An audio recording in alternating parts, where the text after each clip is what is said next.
ఇదేంటి ఏడుస్తున్నావు? ఉప్మా చేశానండి. ఉప్మా చేస్తే ఏడుపెందుకే?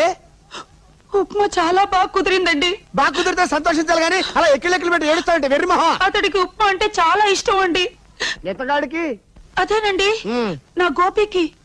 నీ గోపికి ఇష్టమా? విజిటింగ్ కార్డు ఇచ్చారుగా, అడ్రస్ వెతుక్కుంటూ వెళ్ళి చక్కర వేసుకొని తినిపించినా పో. ఛీ, నేను పతివ్రతనండి. నేను ఒంటరిగా వెళ్తే అతను ఏదైనా తుండ్ర పని చేస్తాడు. అప్పుడు నేను కాదనిలేను. అందుకని మీరే వెళ్లి గోపికి ఇచ్చేసరండి.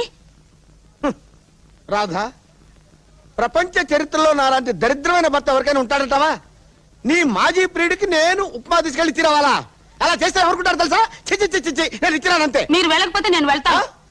అప్పుడు నా గోపి, రాధా నీకు పెళ్ళైనా పర్వాలేదు, మనం ఎక్కడికైనా లేచిపోదాం అంటాడు. అంటాడు. దానికి నువ్వేమంటావమ్మా? అప్పుడు నేను ఆవేశం పట్టలేక నేను లేచిపోతాను. తల్లి నీకు దండం అమ్మా.